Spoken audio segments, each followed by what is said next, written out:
about our trading company called Wider Horizons. And it seems to me that with every talk Peter has given in the last couple of years, his horizons have moved both in depth and breadth. And so I'm immensely looking forward to what he has to share with us this evening, which is under the title of Psychiatry and the Sacred. Peter.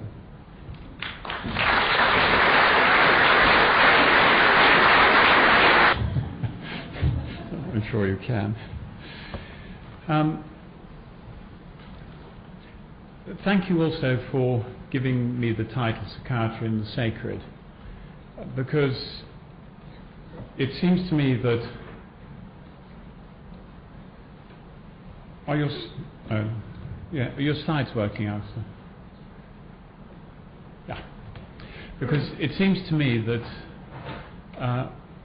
psychiatry is one of the areas where enormous advances are going to be made, because if you take a mental state that we have today, which we see as abnormal, it may have been thought of as normal in the past, and it will certainly be thought of as normal again in the future.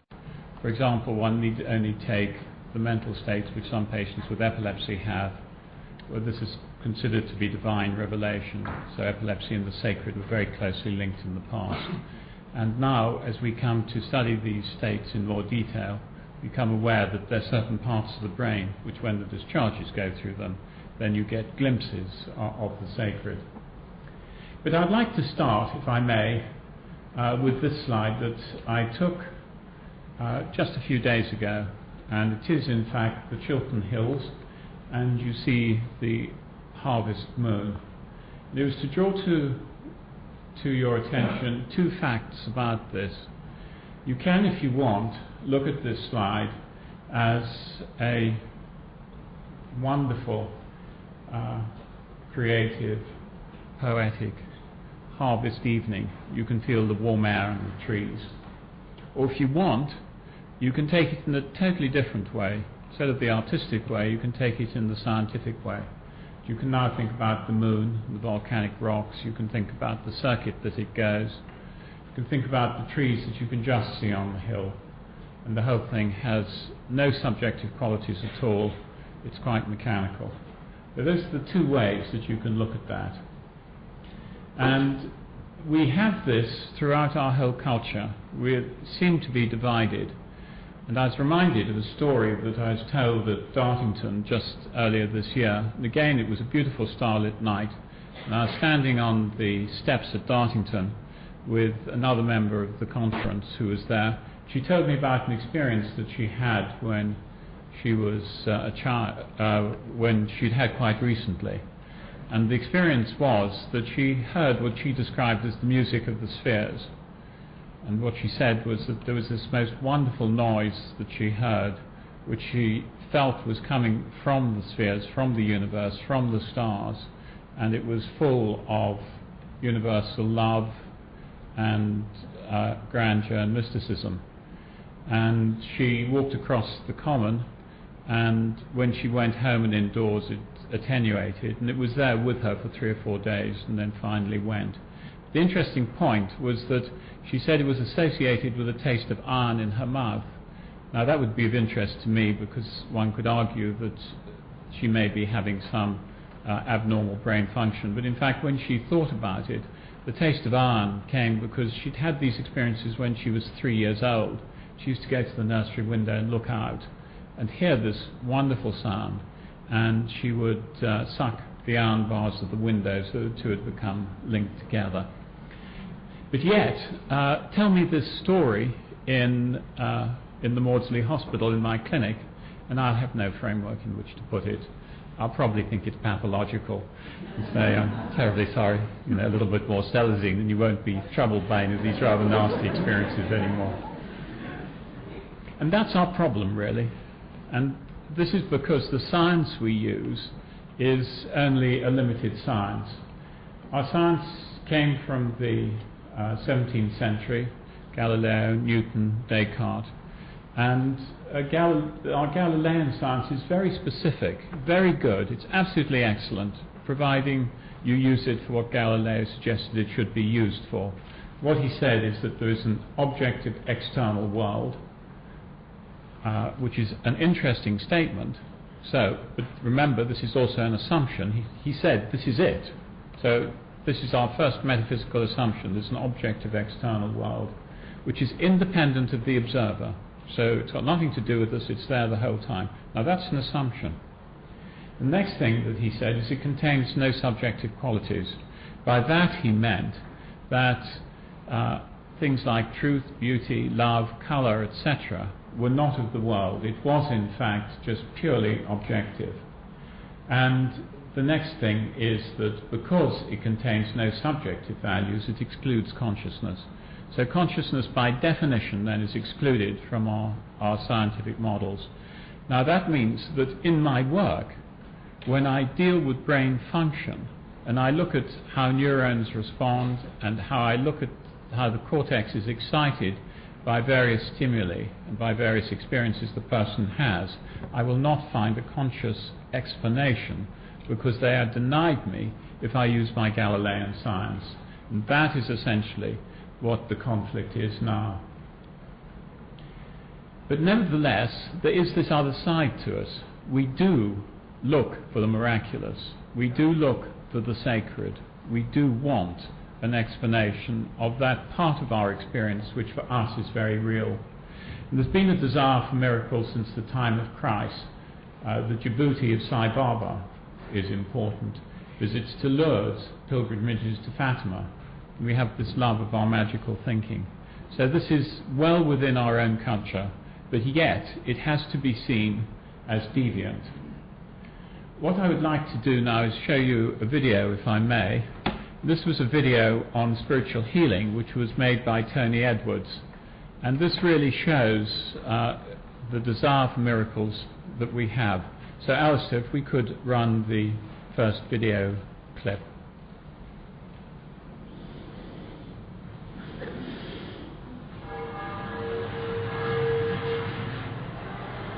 There are common elements in the healing tradition around the world.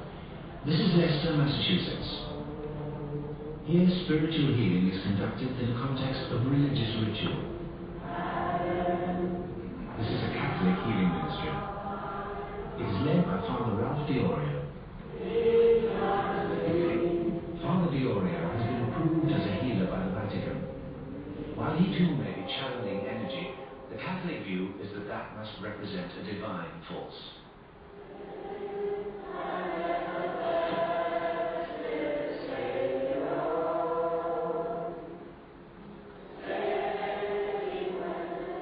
The skeptical view is that such events play on the susceptibilities of individuals. So a priest's approach can have a special meaning for someone, and its effect may be self-imposed. Faith, after all, expresses itself in different ways in each individual. A service like this, then, may simply expose people to group pressure and to subtle suggestion and expectations.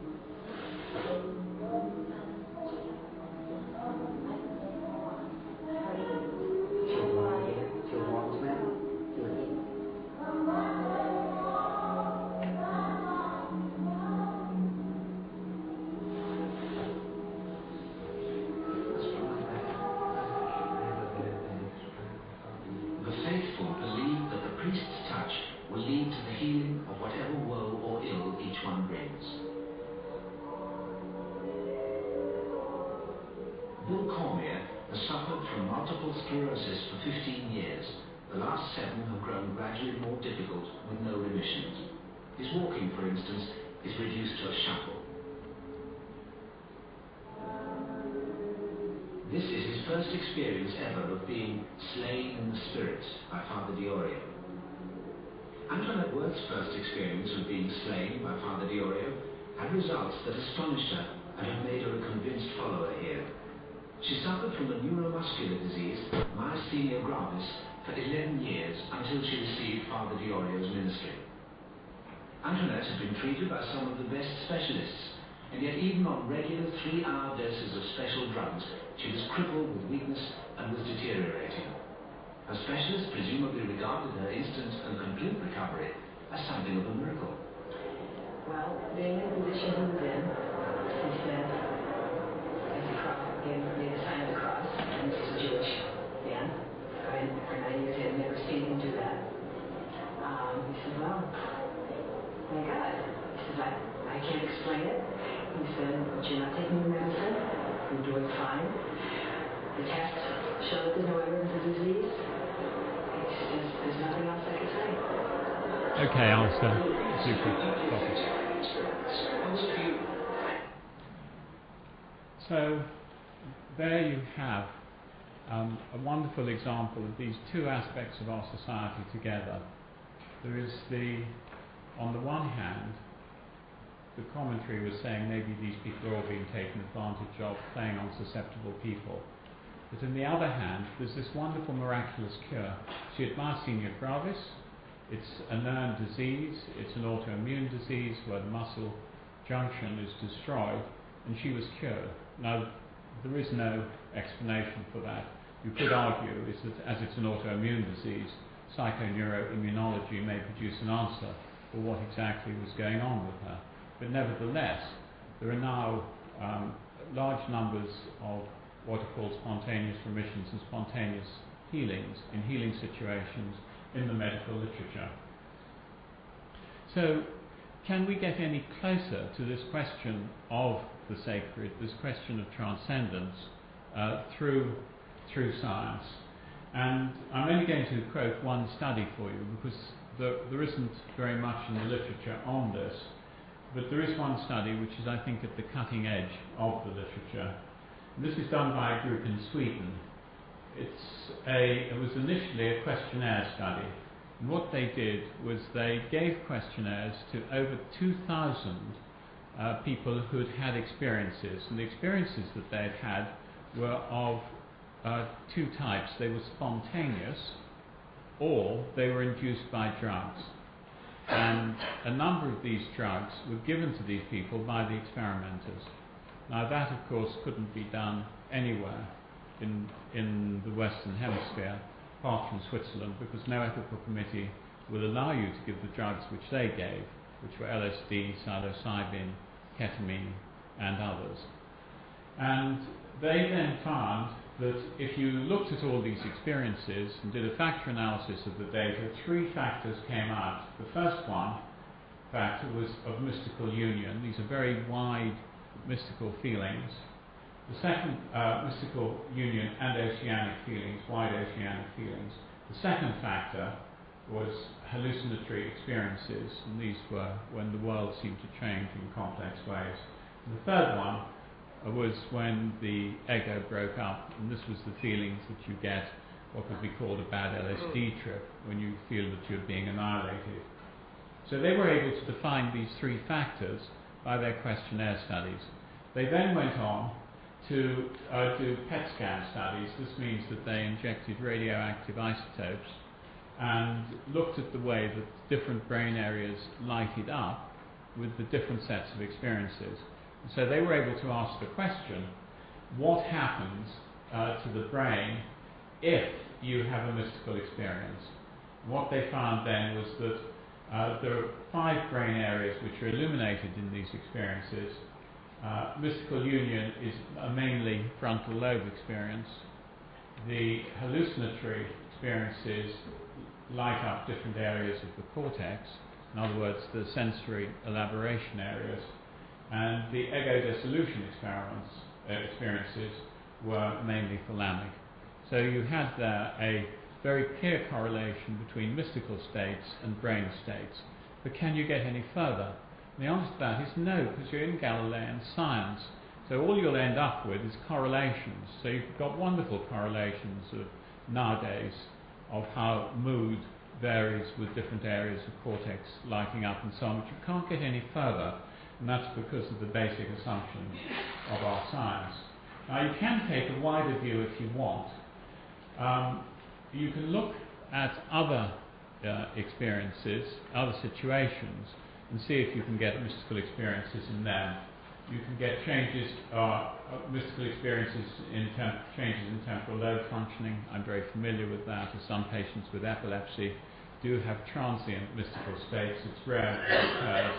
You see it after head injury. You can see it frequently after psychosis. People with schizophrenia will have glimpses of the transcendence. You can see it after affective illnesses. People in manic states do. Certainly you see it after people have been stressed. It can occur in dreams and can occur in a near-death experience. So these are all different states in which glimpses of the mystical may occur. This idea that the mystical can be created by different mental states is also echoed in the fact that it may be related to sacred places. And Paul Devereux has done quite a bit of work on this, and those of you who were at the conference last year at the Institute would have heard Paul speak about this. He spoke about geomagnetic anomalies, high natural radiations, and drug-induced experiences, and he argued that some of these experiences in sacred places were drug-induced because the carvings that they made on the walls.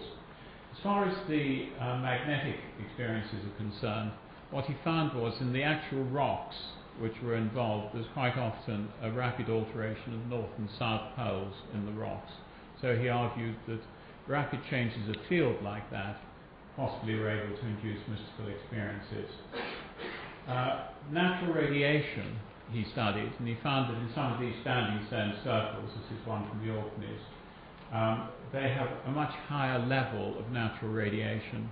And he talks about a member of his team who was standing next to one of these standing stones.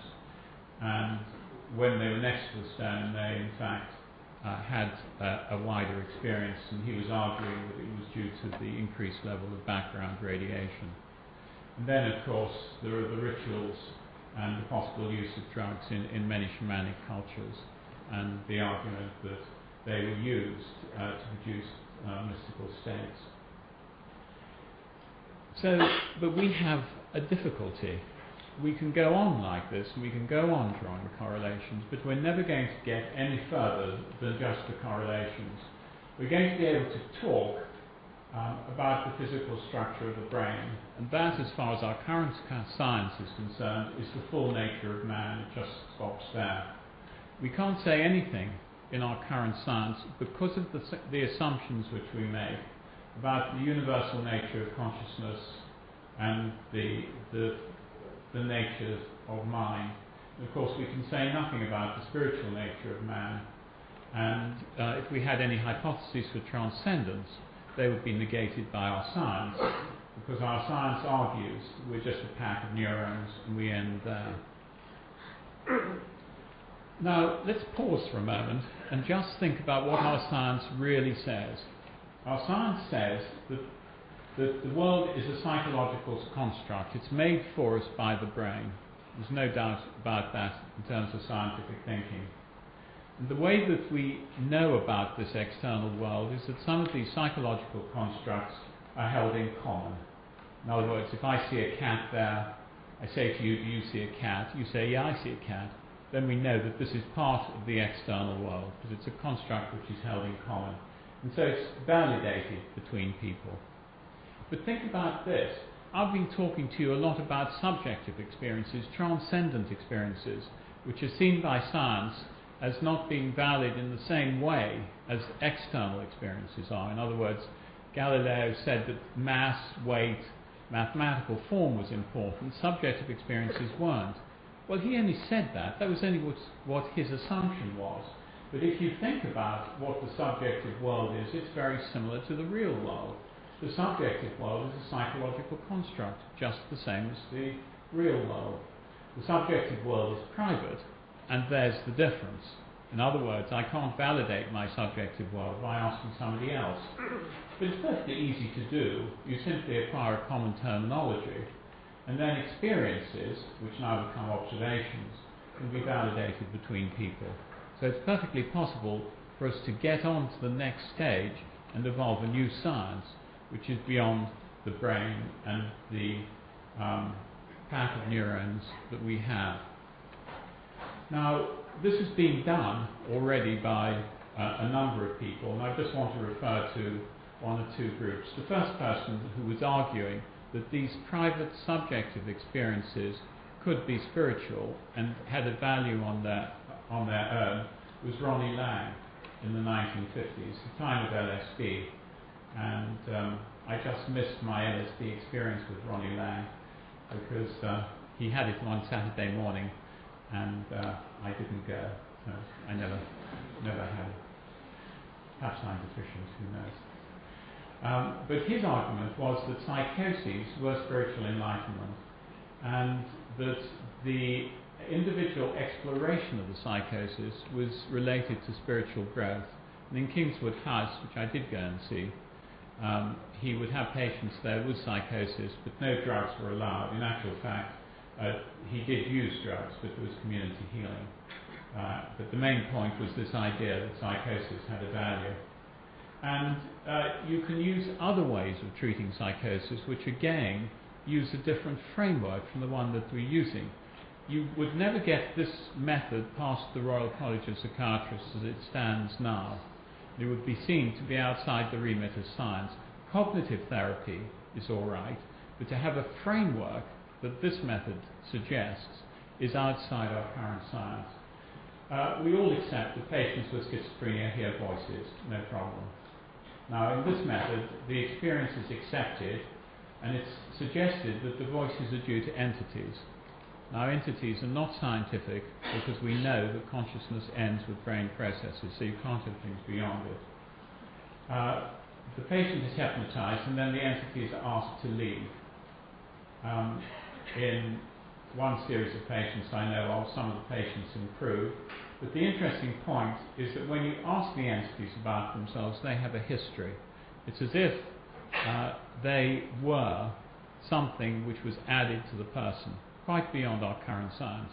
Now, one of the points about the history of the entities is sometimes they say that they're people who were killed in car crashes, they didn't know what to do, they didn't know where to go, and they found this person walking by, and so they became attached to them in some complex way. Now, you could set up a whole number of theories there. You could say patients with schizophrenia have brain damage, and therefore they are transparent to being entities coming into them. It would be a perfectly valid hypothesis, and one could then set out to test it. Now, the point that I'm making is that, of course, this is right outside our current science, because you can't have entities because of the assumptions that we make. Now, it's just worthwhile looking at some of these fragments of mystical experience that you can get in patients who have psychotic experiences. And I've shown this video to a number of you before, but I'll show it again. I'll show just part of it again. And the one person I want to show you is somebody who calls himself the Time Lord. Now, I've had the opportunity to spend a lot more time with him, and if I was to classify him in a DSM-4, which is the American classification of psychiatric disorders frame, I would call him somebody who's had an affective psychosis. And I think he's part of a bipolar illness, manic depressive psychosis. If I was to use an Indian framework, I'd say somebody who had opened their crown chakra and their Ajna chakra, and I would argue that he in fact had experiences which are some of the widest experiences that one can have. And so if we could have the video, Alistair.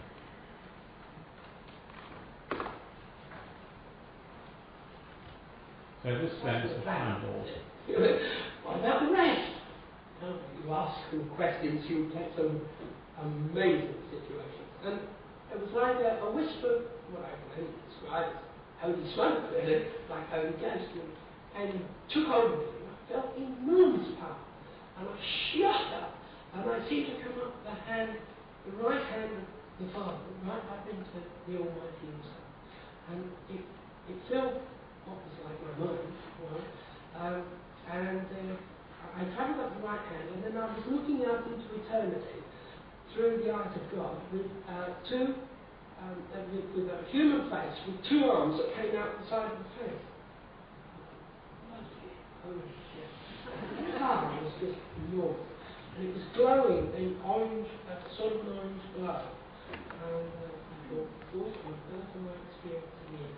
And I witnessed that one of the right hand of the father, because I then had control of the two hands, and came a black thought from a blob of this energy from his face, and threw it into eternity, and it imploded upon itself, and the universe was formed. That's what I thought. I was just gobsmacked. So I said, oh God, get out of here, come back. And I came back down to earth, and I entered my body, and I stood up, and I was on fire, literally on fire. I was just glowing red hot, and I thought, oh, I can't handle this. And I looked out of the window, and there was streams, tubes of light coming down from the sky, orange tubes of light. And then there was a shimmering black haze in between all these tubes of light.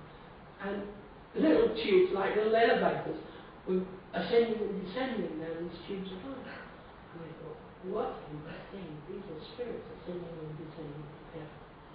And what I'm actually seeing is the dark matter which the scientists can't find. Which is the Holy Spirit, which is thought. Well, I sat there, I went outside, I sat there and watched it for maybe 10 minutes. You know, I sat on the lawn. I was staring at the stars. It was 5:30 in the afternoon on January the 6th, 1983. So quite cold. And that was his first experience, and this is his second one.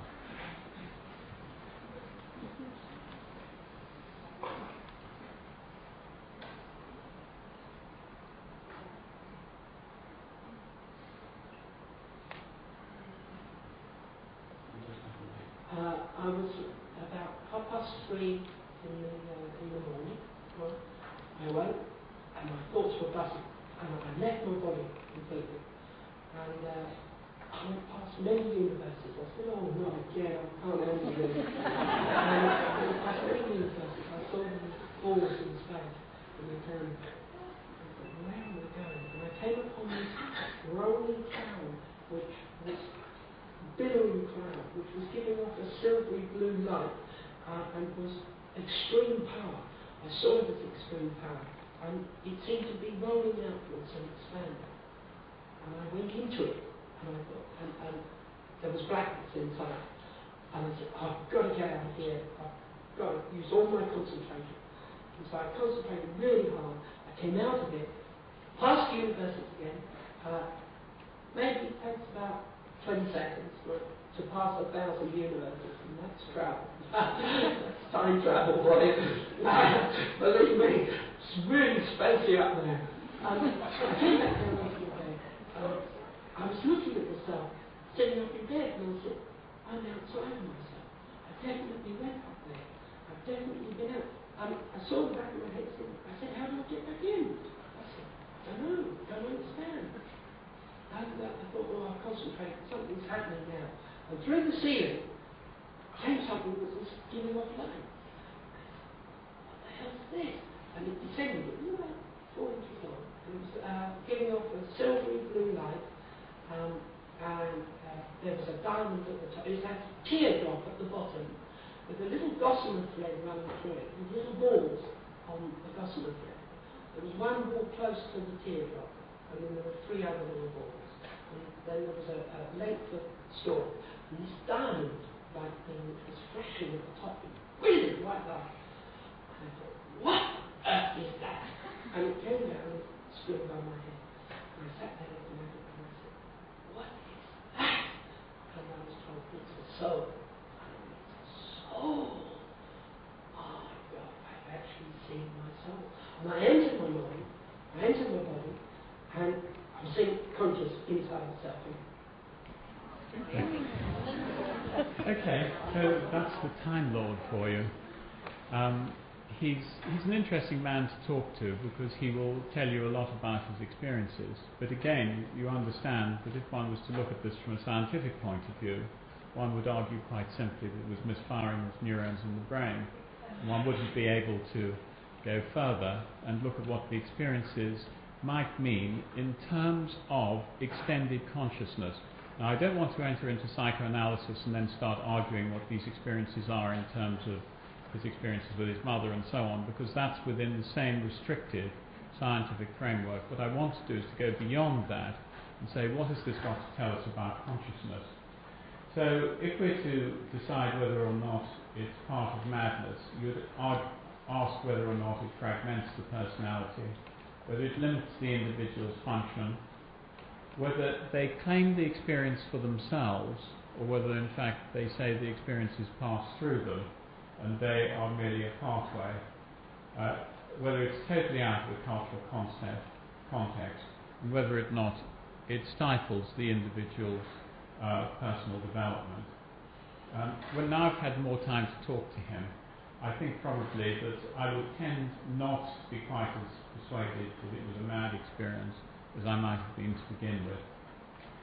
Here's another patient, not another patient, another person who wrote to me saying that she was having experiences, and her name is Roxanne, and I've put illumination there because I think her experiences are different. It should of course have a question mark because it's only you who can decide whether or not you feel she shows illumination.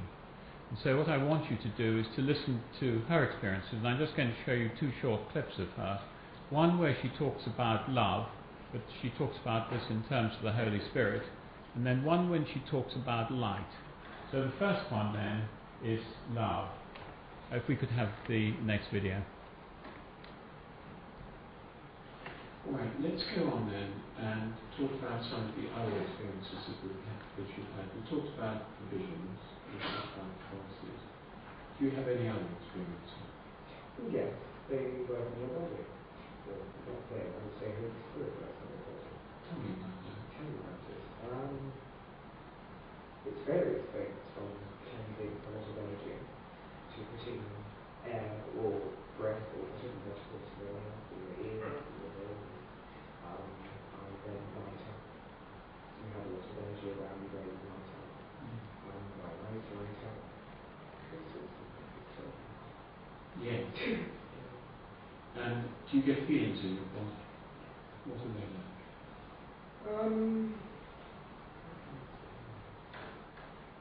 The ultimate feeling of the energy is actually love. I mean, it makes me feel very ill. But I know it's like sometimes they might work on the neck, they might work on just my ears, they might work within my mouth and feel energies from the mouth or my head, which is this part. And then sometimes it goes into that. And what's the effect of it? What's the effect?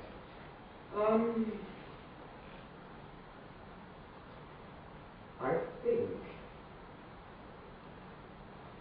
the awareness more of God, working for God, as I'm supposed to be doing, I think it's almost like a training for something to happen in the future. And you were talking about energy. Do you have an energy flow within your body? Yes. And what's that? Again, it's hard to explain. I'm so used to it. It's just like, it's natural. Yes. It's hard to say how it feels.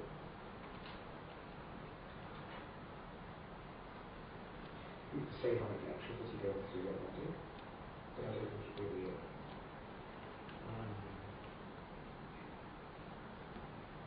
That's tingling, but it's not really like, Yeah. it's hard to explain actually.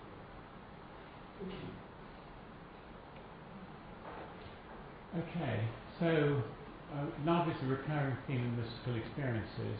It's usually very intense, has a universal quality, it interpenetrates space in the most interesting way, and it seems to be part of the building blocks of the universe. It's usually intertwined and intermixed with light. So let's just look at what Roxanne has to say about light.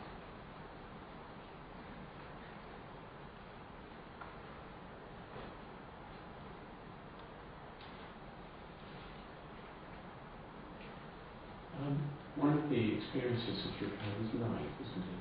Can you tell me about that? The light is golden light that I see all the time with the energy, with the power. Yes. Can you help me with what that's like? It's like a candle. Do Do you see it inside yourself or outside I see yourself? it inside myself. If I shut my eyes, it will try to think it. If I'm in bed, it will try to think it. As long as I shut my eyes, it's still. You sit there throughout the 24 hours? Again. I'm constantly around. And does the light have a quality of any sort?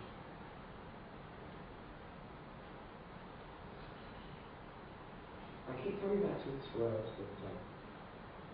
And It's the feeling of love, of knowing that light is there, and the sparkle of it. And there's various sparkles of it. I think that when it first starts happening, you can almost see like fireworks, where it came out of the instead of fireworks. Then you have your greens and your blues and your purples. And that was before I think about it. But it's that sort of colour. Now it is really golden. yes, and it's constantly moving. Does anybody around you ever say that they're aware of the light at all? Yes, very much so. Have you seen them? Yes, very much so. Okay, so that's Roxanne's experience of the light. So it reminds me of the book by Gopi Krishna, which I don't know if many of you have read, when he had an experience of Kundalini being raised. He got this wonderful silver fountain playing into his consciousness day and night. And this was the beginning of the opening up that he had. Light is certainly a recurring theme in mystical experience. It's always brilliant white or gold. Sometimes it's flame coloured. It's certainly embracing. It's full of warmth and it's very loving. So these are the types of experiences that people have when they see this transcendent light. Now, if it's going to be a transcendent experience and it's the same one would argue that it integrates the personality, and I think you can see that it certainly does with Roxanne. It doesn't limit her function. She's a passive recipient. She's always talking about passing through of energy, passing through of love, passing through of creativity. Increases understanding and it enhances one's personal development. So those are some of the features when these experiences are integrated into the personality. This leads one on to one of the major features of the sacred, certainly as seen from the point of mystical experience, of a high degree of interconnectedness. We know now that the physical universe, as far as physics is concerned, shows a high degree of interconnectedness, and in quantum mechanics every particle is connected with every other. We of course are highly interconnected through our genome, and we do share the same culture, although of course there are other cultures in the world, but certainly as far as Western science is concerned, we share the same culture. There is mind-to-mind telepathy. The evidence for that I would give as the Ganstalt experiments which are being done. And there's certainly mind-to-matter, a relationship in psychokinesis. And some of you may have heard me talk about René Payoff and his chickens as a good example of psychokinesis, or you may prefer Bob John's work from Yale. And past, present and future, both in terms of quantum mechanics and in terms of parapsychology, are intermixed and intertwined in a very complex way. So we're looking at a universe which is highly interconnected, and this is absolutely different from the universe which we're presented by our Galilean science. Now, if you argue that love interpenetrates everything, then you can argue that there should be special effects of positive experiences. And we certainly know that one of the best ways to train people is via positive and not via negative experiences. So I thought I'd just get you some examples of this. These are matched groups. Those people who are least socially connected have a greater probability of dying young. So you need this degree of interconnectedness. In a group of 2,745 adults, again, you've matched men who are isolated and not isolated. The isolated men were 2 to 3 times more likely to die. Divorce is a clear danger. Those who are divorced show poorer physical health, more acute medical complaints, more chronic conditions, higher death rates from some infectious diseases, and they have a ×6 higher death rate from pneumonia than those people who are married in those studies. a good marriage, people are healthier when compared to those who are not married. Married people live longer in that study. Single, widowed or divorced men in their 40s had a death rate which was ×2 higher than those men who are married. And you're particularly at risk if you're divorced or widowed and a young man in your 20s or 30s, then your death rate was 10 times higher than those people who are married. So a clear relationship then with this interconnectedness. But I rather like this study, which I know a lot of you may have seen. The idea that pets prolong active life, they produce lower blood pressure, they induce relaxation. It's a nice one. 96 patients who had a coronary and went to a coronary care unit, the survival was greatest if there was a pet in the family. And that was stronger than having a wife or family support. That's rather hard luck on the spouses. This is a study of 345 elderly pet owners and compared those to 345 matched people who didn't have pets. The pet owners had fewer visits to the physician, and dogs were more protective of visiting your physician than were cats, so the message is get a dog. And this is a very nice study looking at dog lovers. These are 45 women who are dog lovers, and they were put in a condition in which they were stressed, and if they were on their own, they showed what you would expect. In fact, they would show stress. But if they were with their dogs, they showed no stress. So clearly, dogs protect from stress. So again, this is all this idea of interconnectedness, which is important. This puts it into a much more logical framework. The next question, which comes from the mystical experience, is this question of morality, and this is the last question which I shall be looking at. Is the universe moral or not? Well, we know straight away that there's bound to be local morality. There's no difficulty in this, and our science will account for it. We have a biological morality. By that I mean we are moral in terms of our biology. We are driven by our biological nature. And of course, we have a very strong cultural morality, and this is where we get our laws from and so on. But is there a transcendent morality? Is the universe intrinsically moral? Now, those people who have had wide experiences like the mystical experience or near-death experience argue for a moral universe. This is really quite an interesting concept. We might try and take a little bit further. Now, one of the things that we don't study in our culture is the whole process of death. And we don't study it because if you're a pack of neurons and this pack is packing up, why should you be interested anymore? If, on the other hand, you belong to a culture where you believe that it's only a transition stage, then, of course, the actual death process is important. Some of you may like to read a book which has just come out by the Dalai Lama, which is on sleeping, waking and dying.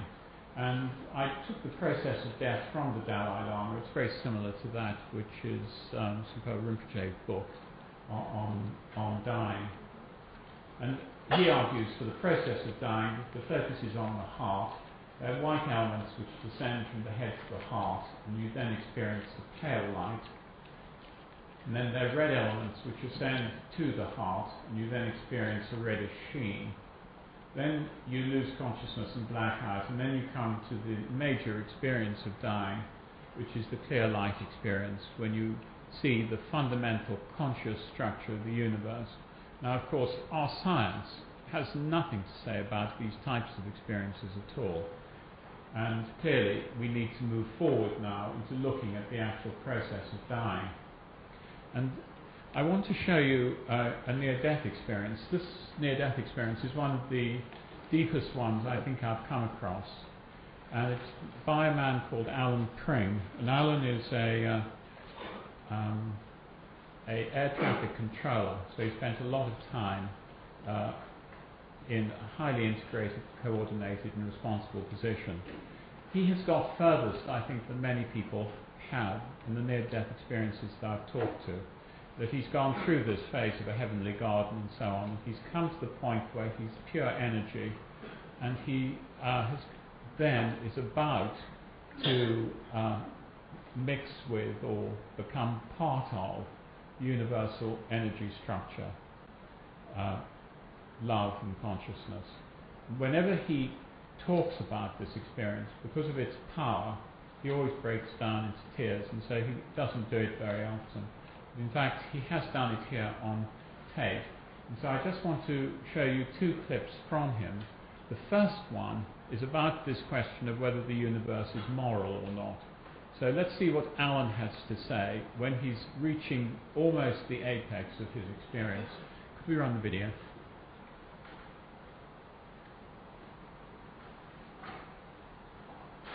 And whether or not we die. And one reason I've come back was telling my wife that it's impossible to die. Obviously, we all die at the end of the body. But from what was happened in the questions and answers and what was pouring into me now, I had absolutely no doubt. Nor do I have any doubt now. It is impossible to die.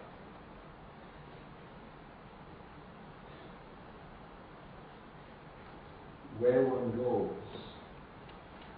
is directly related to what you've done. Call it here. And when you die, if you go through the process that I went through,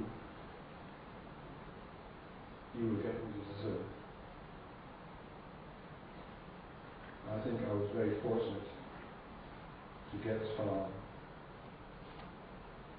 as I did. And I realize there's no guarantee that I'll get there again. It depends on what I do for the rest of my life, right up to the moment of death. In my opinion, because I don't want to offend people's beliefs or upsetting them, it is as simple as that. You cannot die, and you will get exactly and precisely what you deserve. You can live forever. I've called it a game in the past. It's a game of consequence. It's, in a sense, remorseless. That nobody judges you. You judge yourself. You cannot lie. You cannot cheat. Not there you can't. You just cannot. You're faced with it. There it is. And you have to accept it. Nobody says you'd be bad, this, that, the other. You do it. You know better than anyone. Because it's your thoughts and your motives and everything is in that. And you will get what one gets precisely and exactly what you deserve. It's utterly fair. Utterly fair. Okay, if you'd stop the video. So Alan is very clear. It's a highly moral universe. You never die, and you get exactly what you deserve. That's a nice, staggering idea, isn't it? Imagine being a politician and getting exactly what you deserve. So then let's draw some lessons from this, if we may. So lessons from the near-death experience: the brain and mind are separate. There's personal responsibility for your actions, and there's a moral order to the universe. There's always care for the individual, everybody's always looked after. And then, not only from Alan, but from many other near-death experience studies, the fact that we're all spiritual beings. So then we can argue that the reductionist worldview is unsatisfactory, as it strips the world of subjective experience. There is no subjective experience in our science, and I cannot bring it into it, except that the whole thing is created in subjective experience, but that then is not part of science. It creates models which come to stand for experience, and this is terribly important. You see, I don't relate to this as a wooden podium and that this is part of experience and part of me. I relate to it as if it was atoms without quality dashing about and holding themselves there. It's not. It's part of a much greater interconnectedness. It is not atoms dashing about. There may be mathematical relationships which you can explain in that model, but it's certainly not atoms dashing about. And that's the problem that we have. We have these models which we claim then to be real. And that alienates the individual from their own experience. We are alienated from our experience. And it leads our culture to one which controls and dominates. You have to control and dominate because you're alienated from it and you're not part of it. The epistemology of science, as Willis said last time, as I'm simply repeating again this time, is wrong. We need a new epistemology. We cannot go on thinking that our Galilean science produces the answer to all questions. It doesn't.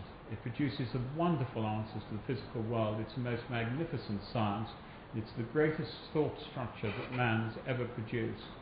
We have to recognize it has limits, and those limits are shown up only when it's important for you to consider any aspect of consciousness. That's when our science breaks down, and that's when we cannot use it to explain what the world is like. So subjective experience and consciousness are out. The models of the world that we use and their inherent assumptions lead to the most ghastly errors that we make all the time. You really just need to ask yourself about the models and the things that we think are real when we can't see them. For example, are there light rays? Well, nobody has seen a light ray. There's certainly the experience of light, but as soon as you say that there are light rays and these contain different frequencies, then automatically colour is left out. So you have to define colour in terms of frequency and you lose subjective experience. So our science is wrong when it comes to consciousness and subjective qualities.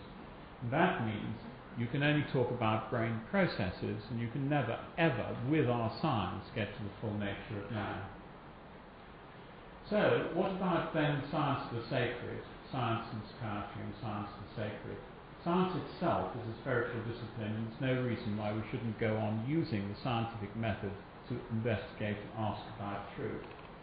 You need a rigorous classification of subjective experience. You need recognition of the true nature of man. You need a recognition of the unity of creation, and you can't get this, of course, with our Galilean science, because everything is divided up into bits. So let's go back to Alan Pring for the final comment of the evening. Alan gave a comment as to what he thought it was all about, and this is what he said. So if you could run the last tape.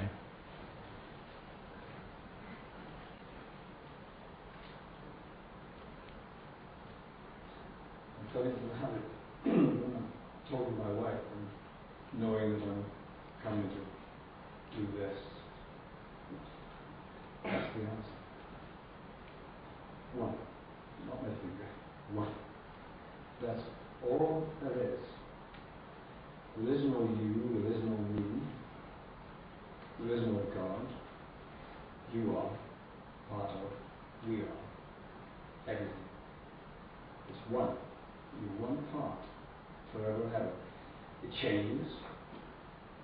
It wouldn't matter to me if the scientists are right, and that they probably are, that the universe began from the Big Bang, from singularity.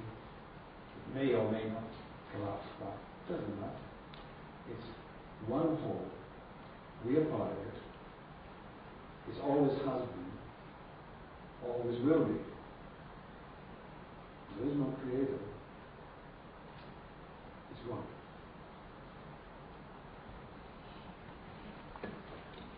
So, I think that we have a lot to learn from the mystical, and I think that psychiatry and the sacred is an extremely important subject, but we're only at the moment developing the tools to be able to investigate the subject fully.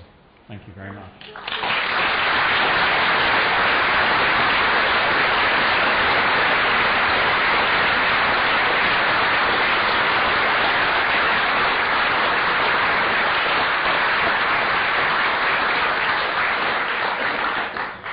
Thank you very much indeed, Peter. It was a wonderful start to the conference.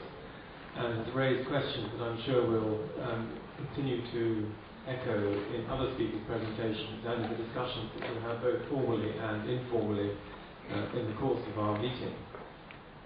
I think you'll be glad to hear, by the way, that we're getting a dog next week. So if you want to run any trials on any changes you may observe in our behaviour, then now is the time to think of the protocol. I think one of the really striking things about your talk and its broad and deep vision and the agenda that you've set for the new science, if you like, is that we're moving beyond a position where it's almost sort of science versus the sacred to science and the sacred, or psychiatry and the sacred. And that was part of the point of the title, that these are bridges that need to be built as we learn more about ourselves and more about the nature of consciousness. And so we have to go beyond the limitations that are set by our cultural assumptions, as you point out. Although I did notice that you said that the objective was the real, and there's a little residue there. But at the same time as you're saying that in fact that both the objective, so-called, and the subjective are psychological constructs, which is a point that you got across very, very, very clearly. And I think the other point which is very important is that I don't think that anybody could have given a talk like this 10, 15, 20 years ago, where you're commenting from a scientific point of view on the significance of the profound subjective experiences of people that you've given us this evening, and saying that we actually, scientifically, not just humanly, we've got something to learn from these people. And I share that view passionately myself. But I think that the fact that we can have a conference like this and open that question brings everybody into science, and not just scientists apart from the rest of us, as it were, the lay people. So I think that's a superb introduction, and we'll take perhaps we have got an extension to the bar, you'll be glad to hear. I think the sense there's quite a lot of energy and interest. But we'll take 5 to 7 minutes of questions for Peter, if you're happy to do that, Peter. Yes, sure. If everybody else is, then I could want to Rosemary. There's a microphone coming. Not from the back.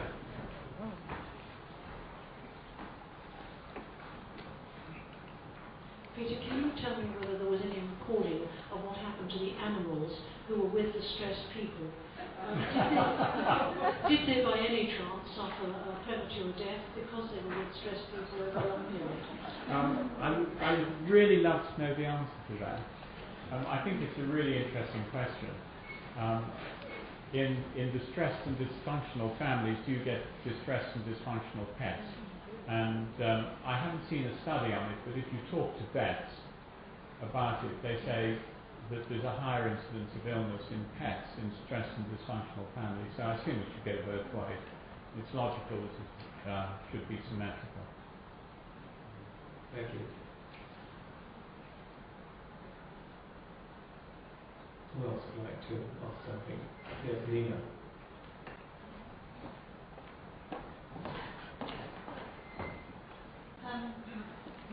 Just bouncing off of your final comment that it brings everybody to science, or there's something science can learn from other domains. I was just thinking, well, we watched that Time Lord guy, is that his name? That video, what did you call him, the Time Lord? He called himself the Time Lord, yeah. The Time Lord. But just watching his recall of all the details that he experienced, that is phenomenal memory for detail.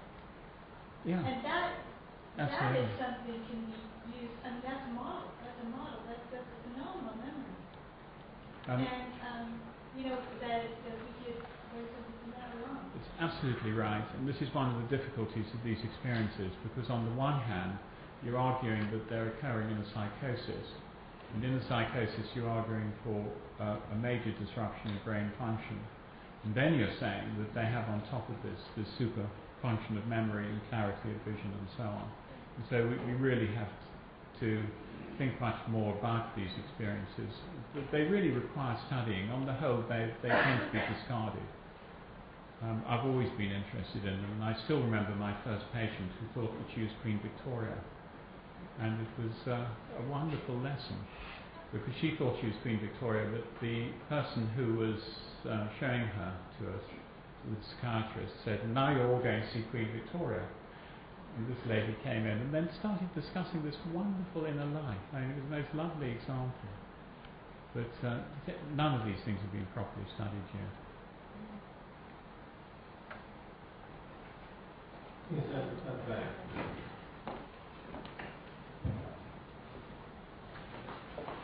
I'm referring to the last statement of the patient in the last video. It was very significant to me that you let it go without any comment.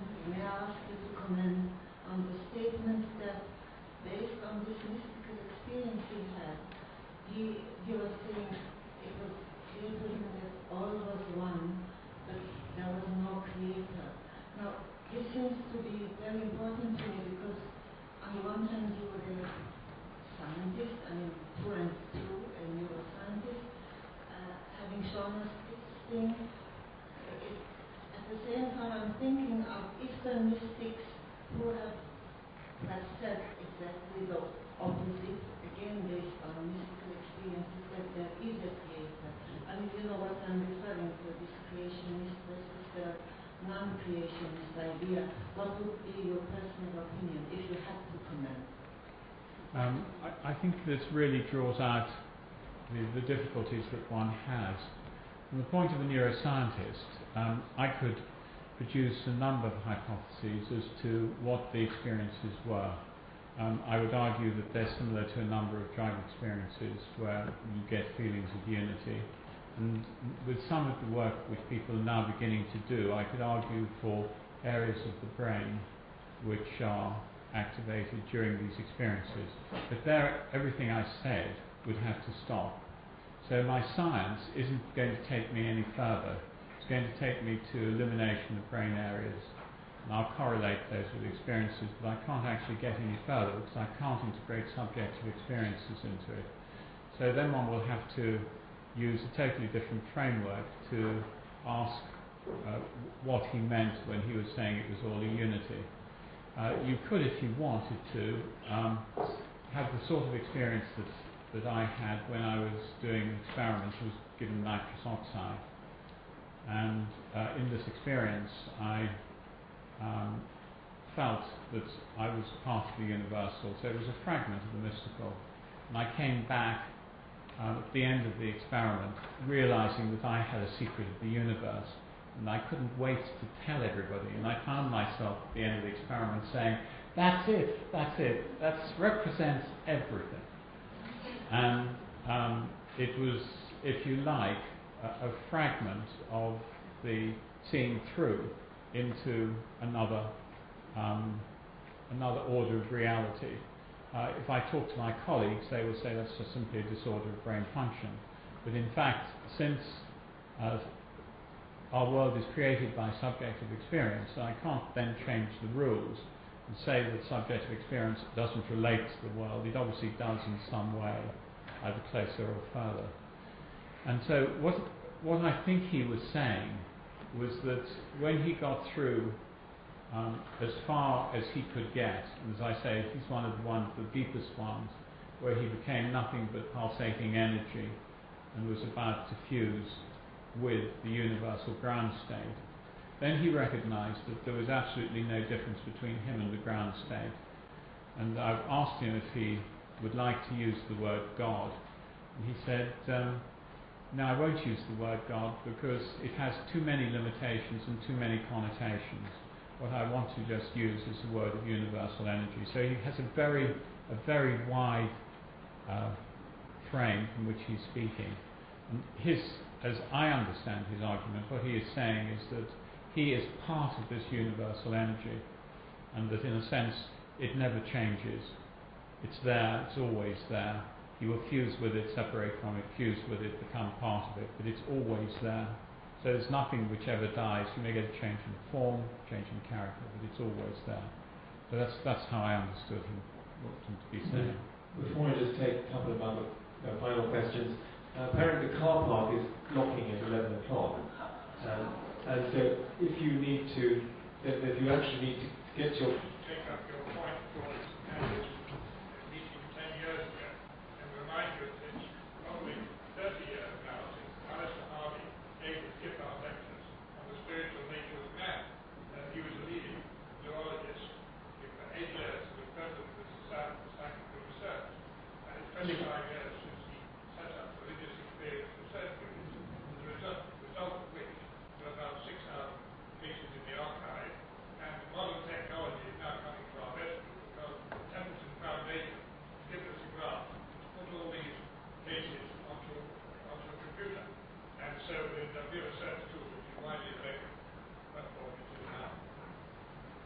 Yes, I think that's true, but equally I think the proliferation of meetings of this type is a sign of the advancement in this area. So Peter, once again, thank you very much indeed for a superb introduction to the conference, as I say, which will raise, and has already raised, many questions which we'll continue to discuss over the weekend.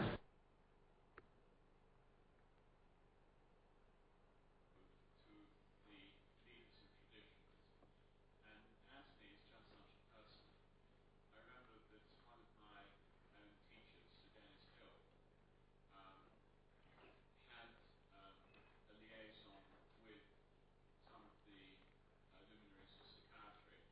And this is absolutely true also of Anthony Stevens. When he wrote his MD thesis, or was it the DM? They always have things the wrong way round at Oxford.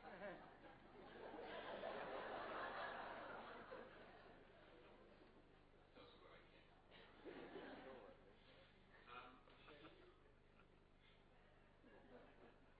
He worked with Bowlby, and he was telling me about where he did his thesis was in Athens, and it was on Bowlby's attachment theory. And he worked in an orphanage there, and he looked at attachments between the infants and their carers. I mean, the most wonderful piece of work. And I think probably even more important than that is that his analyst was Irene Champagnat, who was a direct pupil of Jung's. So he had, if you like, a hotline straight through to Jung. And the Champagnats were, in fact, the family that owned Dartington before the Elmhurst had it. And so this is the most wonderful coincidence of families and people that Anthony is the centre of. And of course, the Champagnats, or Irene Champagnat, formed the Centre for Healing, where the idea was a residential centre where people came and had their psychoanalysis and then did pottery and music and so on. That's a wonderful idea of healing an illness, and the sort of thing that in our cost-conscious age will never happen again. That was it with a need. Since that time, Anthony has been in private practice, been writing very widely, and has written a large number of books of Jung and the extension of psychoanalysis. His current book, if you look at the write-up, in fact it's changed from the Laura Porteous to Ariadne Taboo, to which he gave the thesis, if you remember. So, Anthony, I look forward very much indeed to your talk, and we're very pleased to have you with us. And thank you very much for coming. And I can't think of anybody better than to answer the question, what is sacred?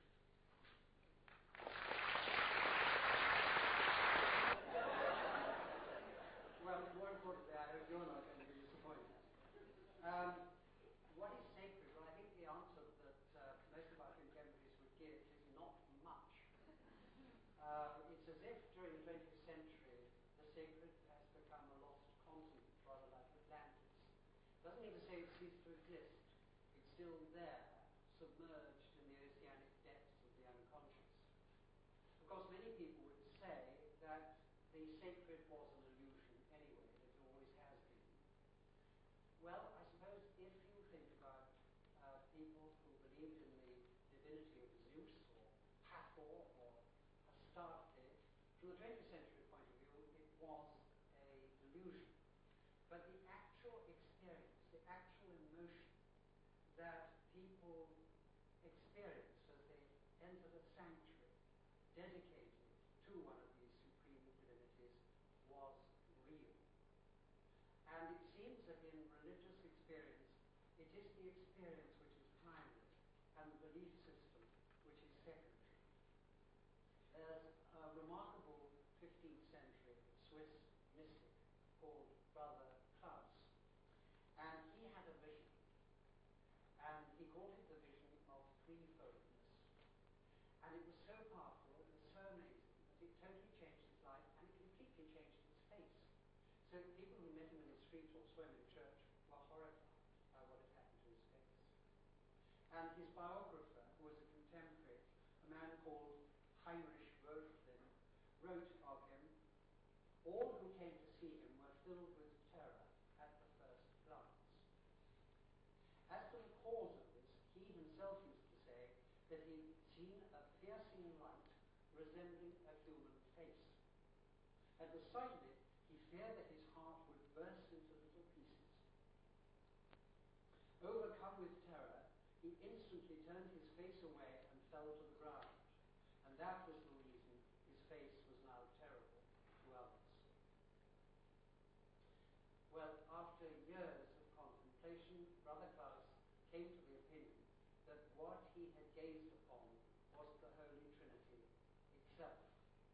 And he painted this on the wall of his cell, and it's now in the parish church at Zaxen, not very far from Interlaken. And I went a few months ago with my camera to photograph it so that I could show you a slide of it tonight, but of course the photograph didn't come out. So I had to disappoint you. So all I can do is recommend to you to go to Zaxen and you see it for yourself. It's a mandala with the countenance of God in the middle. And the interesting thing about this was, you see, that he assimilated his primary religious experience to the dogma of his religion, the Holy Trinity. And that probably saved him from going mad or being burned as a heretic. But you see, it's the belief system is secondary. So what about this spontaneous eruption of a vision? It is literally a hair-raising experience. And we can understand it, at least in part, in terms of neurophysiology and biology. It is a very, very ancient biological response known as arousal. We all know about this. Anybody who studied physiology, it's about the first lesson to learn about the autonomic nervous system and what it does. And when you are in a state of arousal, your blood pressure goes shooting up, your heart rate goes shooting up, your hair goes shooting up, your muscular tension goes shooting up, your skin resistance is reduced, your pupils are dilated, your EEG pattern changes, your respiratory rate changes, and so on. It is really quite a physiological crisis. And the interesting thing is that it's the same sort of pattern, whatever the emotion, whether it's a strong emotion, whether it's sex or anger or this kind of religious experience. Now, Rudolf Otto wrote a famous book early this century called Das Heilige. It was translated into English and appeared in 1917, The Idea of the Holy. And Otto called it, this experience, the numinous experience. And he referred to it as the mysterium tremendum et fascinans, the tremendous and fascinating mystery.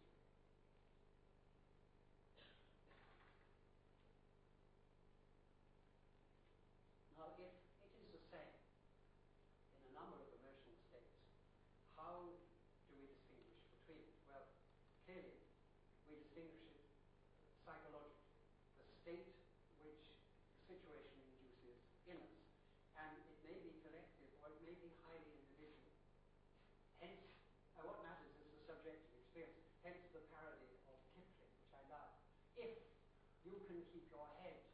when all about you are losing theirs, then it's just possible you haven't appreciated the situation.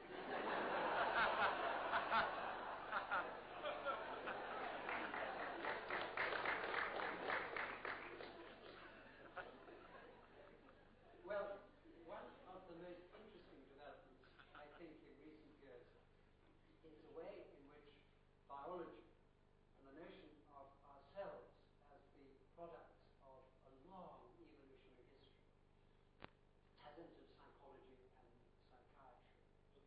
And, for example, one can understand things like phobias in terms of our evolutionary history. Because when you look at modern phobias, there's nothing modern about them at all. They're very ancient. And they were, nowadays they're not adaptive, but they were adaptive in the environment in which we evolved and which we spent 99% of our existence as a species. So people don't get phobic about motor cars or about cigarettes or about saturated fats, which they jolly well ought to be phobic about because they kill millions of us every year. But they are phobic about snakes and spiders. I mean, when did you last encounter a snake that was going to kill you, or a spider at the best end? And they are phobic about being shut in places where there's no escape or there's no cover. And they're phobic about being high up and the fear of falling. Well, all these were utterly appropriate, you see, at the time that we evolved. And they are still operative in us now. Now, the evolutionary view of psychology takes this evolutionary history of our early ancestors into account. They're still alive in us now. Now, that is a biological dimension to all the sort of things that we've been talking about. And religion is viewed in this light as well by evolutionary psychology.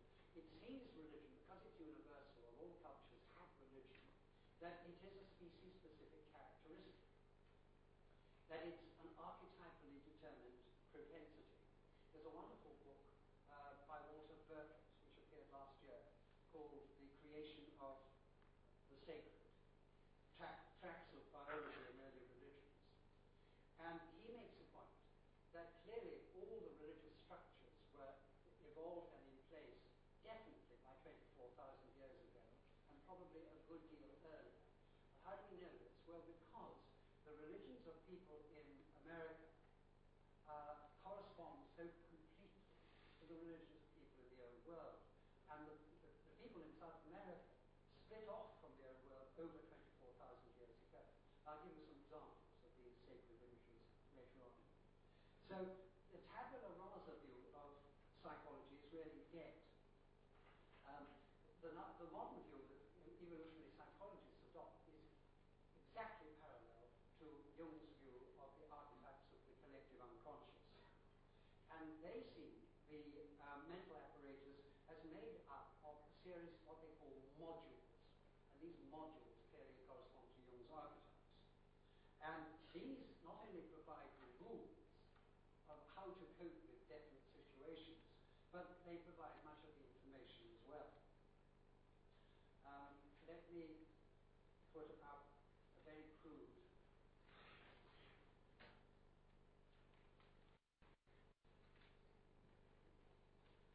Jung's great insight was that behind our personal intelligence, a much deeper intelligence is at work. And in the view of evolutionary psychology, this is the evolved intelligence of humankind. Jung called it the collective unconscious, and he regarded the central nucleus of the total personality as the self, which he called the archetypal particles, coordinating the integration of archetypal reality with the personal mundane. And Andrew Powell mentioned yesterday the shadow concept of Jung, that there is a part of us that we tend to disown because we are ashamed of it or guilty about it, and it carries away our evil. Now, what has happened in the history of religions is that human beings have tended to project these capacities outwards. And it's not so much that God made us in his image as we created him in ours. And likewise the devil. So that there is this kind of natural identity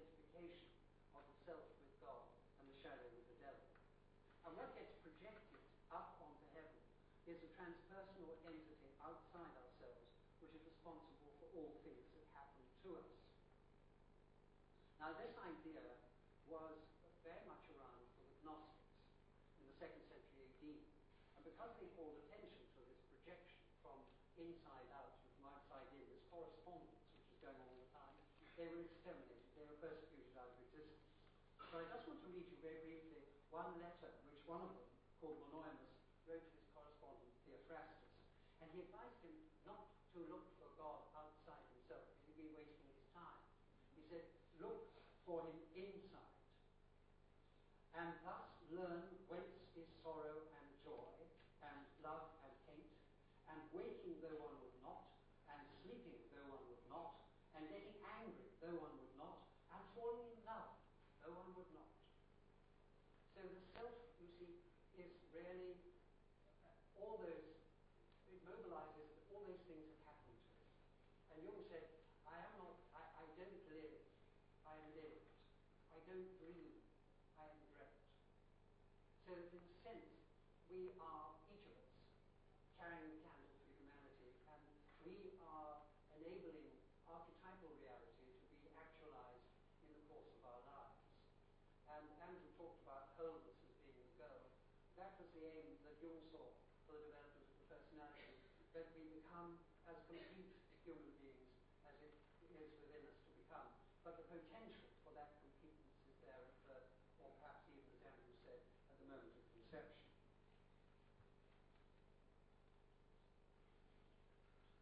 Now, most of our contemporaries are not really aware of the self or the unconscious, because if you ask them what is mind, they really leave the unconscious out of it.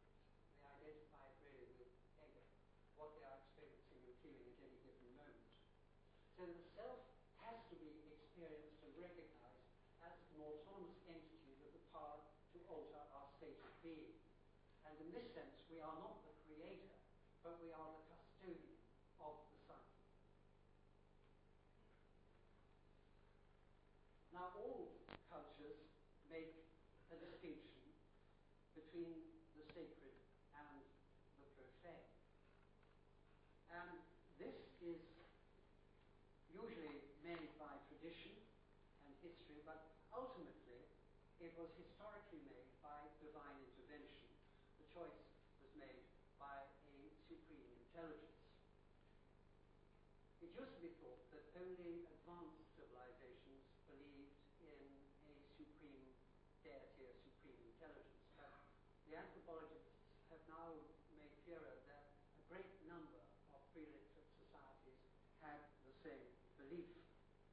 And the really interesting thing is the etymology of intelligence, made up of two Latin words, inter, meaning between, and legere, which means to choose or to pick out. It also means to read, but it derived this meaning of reading from being the way in which you pick out the right letters. And that which is legible is that which can be picked out. So, from interlegere we get intelligence, and intellectum, intellect. And the supreme intelligence chooses, in all mythologies, to create the world and the tribe, and the supreme intelligence is responsible for choosing what is sacred. And Mircea Eliade, the great historian of comparative religions, says that in the course of our evolutionary history and our cultural history, there's probably no common object in the world that hasn't for some people at some time been sacred. Now, the selection of something as being sacred is experienced as a hierophany, from the Greek hieros meaning sacred and phanein meaning revelation, a sacred revelation. And what happens is that collective attention is focused on the object, and as a result, it becomes sacred. Now, an inspired genius can do this. A great artist can do it. Could we have the...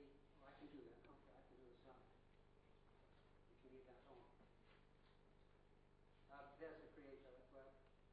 But Van Gogh's chair, perhaps you'll see it more brightly if we turn this off for a moment. Now that chair, you see, was a common chair in the lunatic asylum of Arles, and it was probably only worth a few francs. Now, if you wanted to buy that image of that chair now, it would probably cost you about £12 million. Probably a good deal more. Now, what has happened is that somehow he's taken a common chair and he's transformed it into the chair. There's a kind of amazing essence of cheerfulness in that image. So much of what we say about the arts, or about religion, can also be applied to the arts, particularly painting and music, because after all, music was originally meant to celebrate the sacred.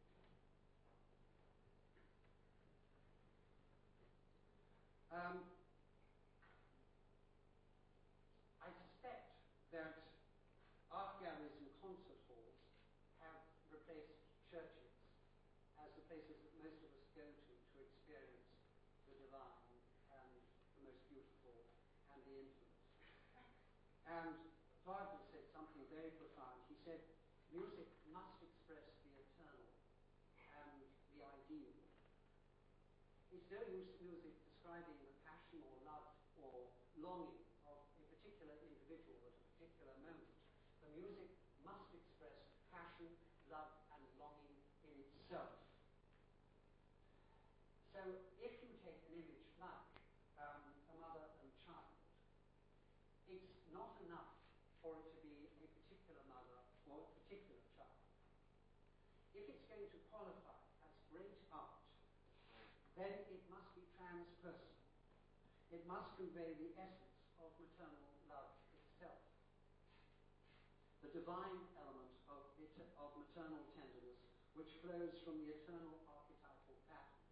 Because every mother and every child who has ever been is working out in their own way a set of variations on the archetypal theme of the mother-child bond. And this was the life study of John Bowlby, how he made an enormous contribution to our understanding of this archetype.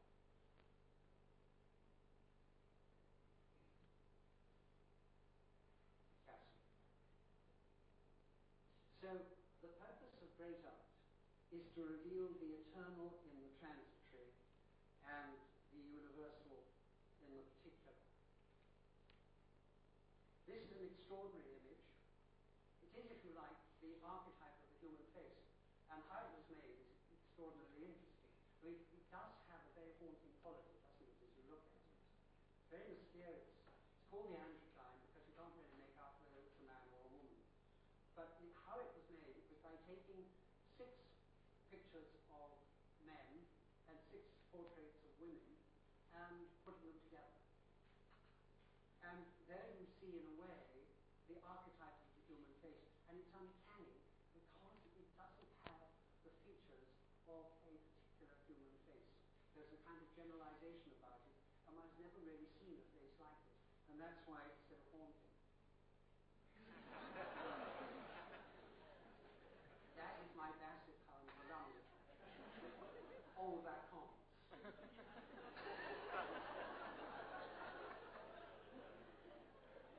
Now, we all know what a dog is, and we can classify animals, whether they're dogs, cats, or cows, or whatever.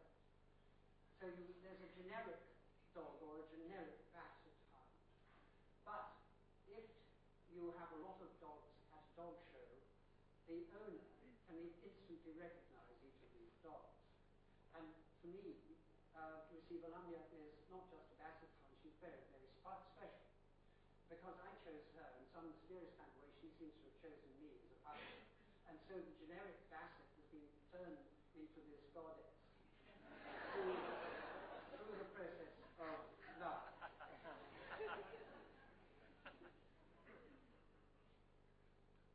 Well,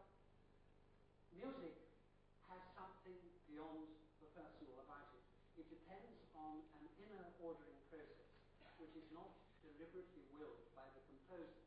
And Leonard Bernstein, before he died, was working on archetypes in music because he was convinced that great music works on certain harmonic and rhythmic principles, and that all the great composers are working out their own set of variations on those basic archetypal themes. Modern composers, I fear, have blown because they moved right over into the left hemisphere and lost touch with the surface. As his store says, the greatest artists and composers are able to plumb their own depths and bring to the surface aspects of those basic emotions which are common to all mankind. So the artist, or the guru, or the painter, the musician, makes something special and numerous because of what he picks out and what he chooses. The alchemists had exactly the same idea. They said that philosopher's stone was everywhere, and that it was a very, very common thing. In this lovely woodcut, you see the stone absolutely all over the place, and like heavens, it's all over the place. And an alchemical text says, this matter lies before the eyes of all. Everybody sees it, touches it, loves it, but knows it not.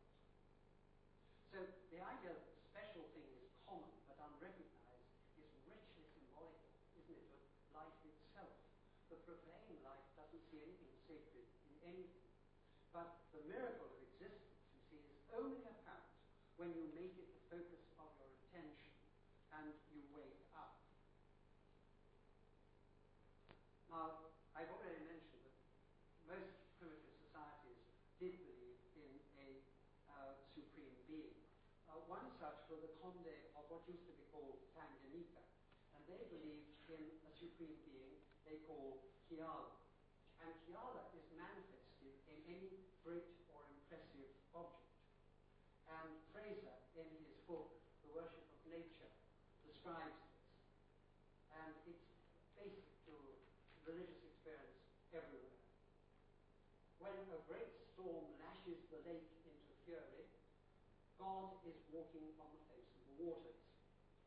When the roar of the waterfall is louder than usual, it is the voice of God. The earthquake is caused by his mighty footstep, and the lightning is God coming down in anger. God sometimes comes also in the body of a lion or a snake, and it is in that form he walks about among men to behold their doings. Well, anthropological observations like that provide us with a valuable clue as to what it is that is capable of activating the archetype of the sacred. Anything powerful, anything monstrous, anything extraordinary, anything startling, anything which is capable of arresting our attention is capable of filling us with awe or fear or wonder. It can be great height or great strength or loud noise or brilliant light or splendid beauty or horrendous ugliness. Shamans, you see, are very often ugly and frightening people. And this signifies that they are picked out, that they are special. Now, this connects with one other biological reaction, another very ancient response pattern that one can see amongst animals going right back. And it's called the orientation response. It alerts animals to respond to the unusual. Any change in the environment which is potentially threatening is instantly alerts the animals. And Pavlov called it a reflex, but he wouldn't, didn't he? He called it the what is it reflex.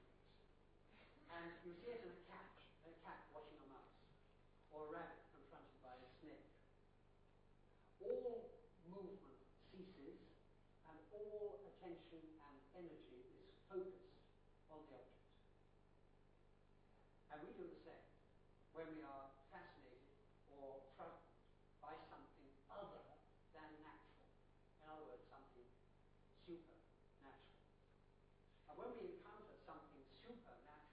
we charge it with all the energy of the self. And it becomes the embodiment of what the Melanesian people call mana. But we put it there, we project it. And if it's an eminent, famous person, or a king, or a president, or the Pope, there by virtue of their institutional role, we all collectively project this mana onto them. And that's why we become tongue-tied when we enter their presence. So mana is magico-religious power. Great leaders are also capable of constellating it, particularly if they constellate the hero-savior archetype. People like Napoleon or Wellington or Joan of Arc or Christ or, God help us, Hitler. In our time, where we tend to belittle and pull down all our great figures and institutions, and don't hold any of them sacred anymore, the only people who seem to take it now are pop stars and so-called celebrities. They seem to alert arousal and the orientation response, particularly in young people, because of the media attention they receive. In other words, there's this collective attention, focusing, millions of eyes watching their shadow images on the box. And this attributes mana to them. So again, the young, if they encounter a celebrity, are absolutely overwhelmed. That brings me on to the idea of taboo. Because once somebody is endowed with sacred power, mana, they become dangerous. And they can put it to destructive as well as to creative ends. And for this reason, all cultures tend to surround the sacred with obstacles to keep the people in the profane state away from them. And this is because they are both holy and dangerous. And the purification ritual is essential before you can approach them. Otherwise, if you touch the Ark of the Covenant, you are struck dead. So anything great which is capable of arousing the orientation response is capable of being seen as sacred and taboo. But this isn't all. Another very important factor is involved in what one might call sacred technology of creating the sacred. And that is myth, story, narrative. It confirms what is sacred. It provides the rationale behind the Supreme Being's choice of why that thing is sacred and why this ritual is sacred. A Supreme Being made the choice in what Eliade always calls in illo tempore, at that time. At the time when the world began, and it was created, this other vitally important sacred image, at the center, the very center of the cosmos. Yes, the divine, the great, the frightening, makes us want to bow down and make ourselves very small. You see animals doing this when they acknowledge defeat to another one. They get down as small as they can and the other one stops bullying them and they go away. We tend to project that sort of victorious power up there, and we try to keep him on our side by this kind of prostration. But he is a terrifying figure, and even when set up as an idol, still very terrifying, and one can fear and tremble. Now, the center. All religions and cultures have a center. I mean, for the Muslims, it's Mecca. For Christians, it's Golgotha. And here is a picture of the crucifixion on Adam's grave. And it comes from the door of Strasbourg Cathedral. And so Golgotha is the center of the world. It's where Adam was created in tempore at that time, when everything began. And he was created on the spot where Christ is crucified. So you see, the Saviour's blood redeems Adam's sin directly. So it all comes together in that central image. Well, the universal image of the mandala is perhaps the archetypal image par excellence of what is sacred.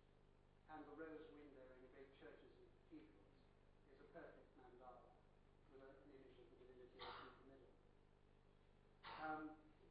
This is one which Jung painted towards the end of his time of experiment with the unconscious. And this is another one in the form of the city. The mandalas that are most familiar to us are tantric mandalas, which are kind of imago mundi, but they're absolutely crammed with tantric deities as well. Usually it's a set of variations on the circle and the square, which Roger was talking about just now.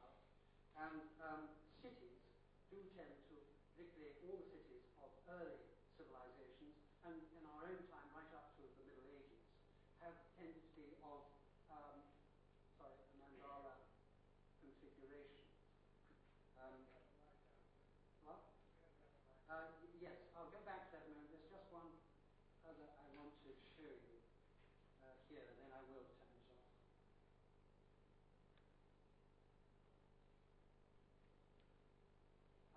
The city always tended to have a mandala configuration with the religious centre, the great, just think of Exeter or Chichester, the great cathedral is in the heart of the city, and the streets radiate out to the main gates. Normally there are four, north, south, east and west, but in this is a vision of the symbolic New Jerusalem. There are more gates, but sometimes there are 12. Now, the myth always confirms this kind of origin. For example, the Romans believed that Rome was founded in Illo Tempore by Romulus, who dug a hole in the centre, an omphalos, a navel of the world, and filled it with fruit.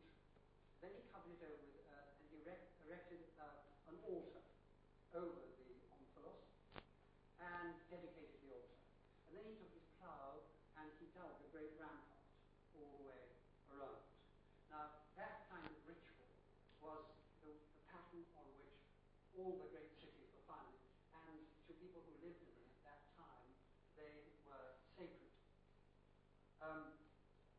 In modern cities, it's all rather different. I imagine the founding of Milton Keynes is somewhat different. But of all the places which move us still, of all things that move us still, I think sacred places probably are the most crucial. Why is it that we still go to visit the great cathedrals of Europe, which Nietzsche described as long ago as the 1870s as the tombs and monuments of the dead Christian God? But we still go there, and we're still profoundly moved by it.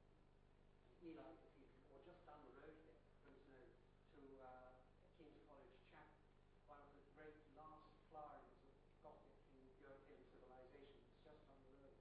Carries, it's so magnificent and so beautiful. But why do we spend a fortune, all of us, on going to visit the Hindu shrines of India, the Buddhist shrines of Cambodia and Thailand and Japan? Well, I think it's because of the need to renew ourselves by putting ourselves in direct contact with the center, which is imbued by sacred power. Now, for primitive societies, the center was the totem center, a crucial religious significance. It's the original place of creation, the cradle of the ancestors, the center of the earth, where the gods reveal themselves and their rituals. And all rites and initiations are performed there. And they reiterate what occurred there in Illo Tempore. You see, by repeating the primeval hierarchy, they ensure that the sacredness continues there. And it can be experienced still by all of us as tangible. One of my friends, who is a Marxist atheist sociologist, has a passion for churches. And I'm sure, I tell him one day he's going to get a vision of the Virgin Mary, and he's going to fall to his knees. But he feels drawn to go back to them again and again. And he says, why aren't they full of bloody Christians? Why can't they there singing, putting all this glory out? And furious he gets.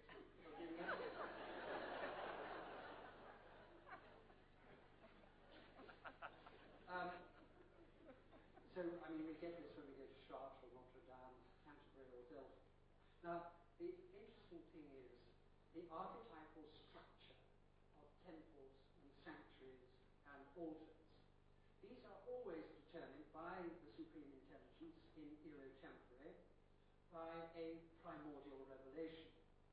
And then it is always repeated in the erection of every new temple, every new sanctuary, and every new altar. And there you see a large number of different temples and their basic configuration being repeated again and again.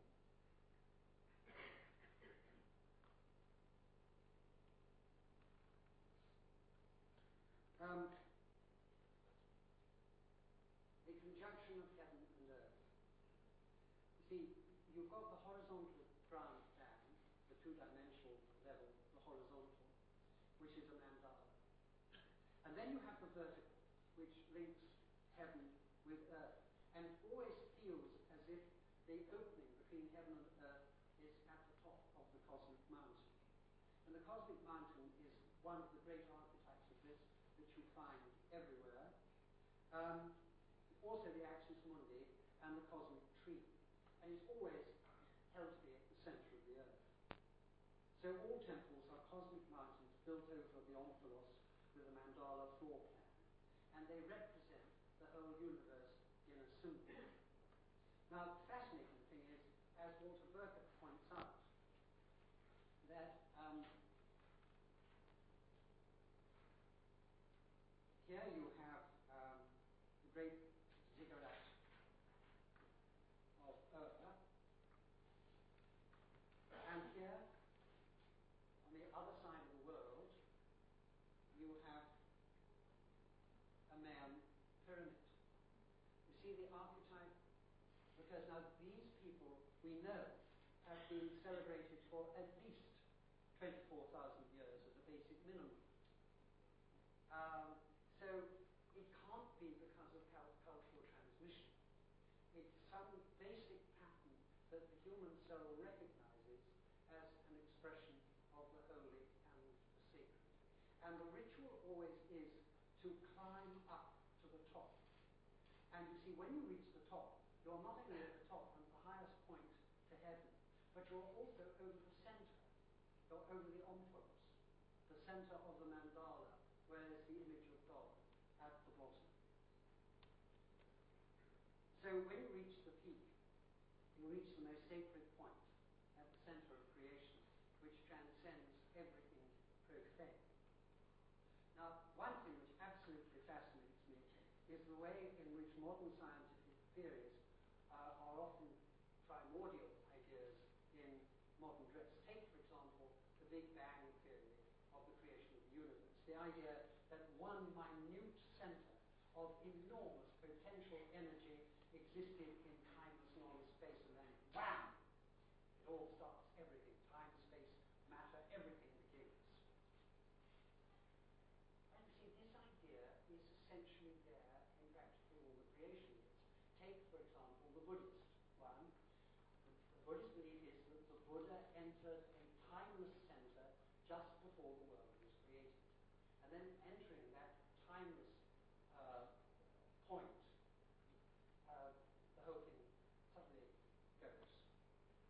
Now, there are many other examples, but Jung's idea links here that all reality proceeds on an archetypal basis, that both the universe and the psyche that perceives the universe are governed by the same archetypal laws. And this is why, says Jung, the psyche can formulate scientific hypotheses, how the psyche can begin to understand how the whole mechanism operates, the whole triumph of Western science since the time of Descartes. And it gives rise to the, really, I think, the fundamental question. Is there some absolute pre-existent order that manifests itself in psychic forms such as mathematics, music, philosophy, or religion? Are mathematicians, composers, and scientists not just making up theories, but are they actually uncovering truths which are already there? Are they actually tangibly unraveling the mind of God? Does Bach put us in direct contact with this super-personal world where all things are one, the unus mundus of the mystics, which Peter's wonderful video clip on Thursday night, that man talked about. Well, I'm going to end in a very few moments. I just want to end with aesthetics. You see, I think that the aesthetic realm is the one which is probably most readily accessible to us, because in our response aesthetically to a great work of art or to a great piece of music, arousal and the orientational response are brought together, and both mind and body are engaged and revitalized. So music affirms life through the liberation of passion, and music and art, you see, say yes to life in all its agony and its ecstasy. So the sacred still, for all of us, resides in the imagination, or in the imaginary.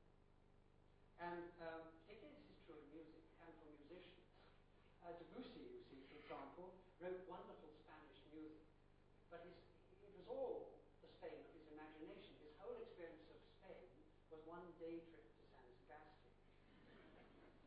Ravel wrote his Rhapsody Espagnole and his L'Heure Espagnole, and he never set foot over the Pyrenees. He wrote Scheherazade, which wonderfully conjures up images of China and Persia and India.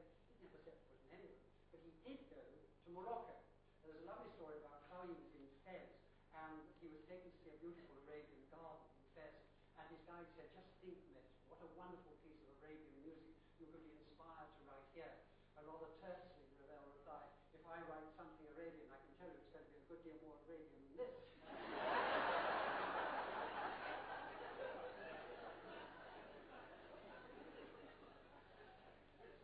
So truly to end, just one more. I think Jung's analysis of our cultural predicament, which he made back in the 30s in Modern Man in Search of the Soul, still holds absolutely true as we approach the end of the century.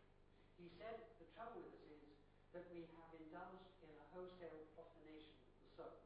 We have lost touch with the sacred. And few of us ever experience now the nuance. And this, says Jung, is why we treat each other and why we treat the planet in the way that we do. Because I think the crucial thing that I would leave you with is that the sacred is the perception of ultimate value. And the trouble is that most of our contemporaries no longer know what that is. So in the absence of collectively sustained rituals, we have to devise our own by turning inwards, by liberating the sacred resources of the self, and by channeling them into our imaginative life. Well, of course, we all have to find our own way of doing that, but I hope I may have just given you a few leads. Thank you.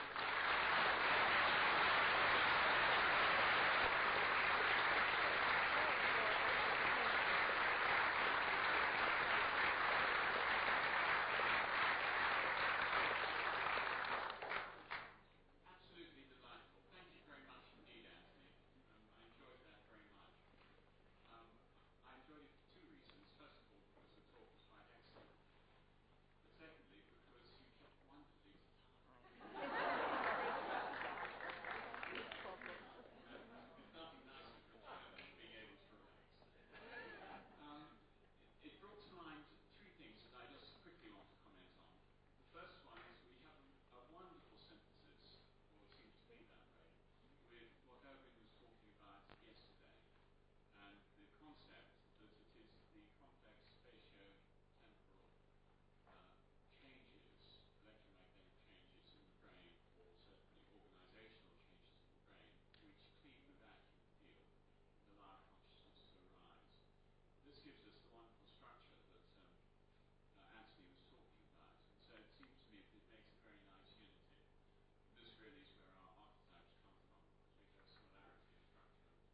So for me, it is biology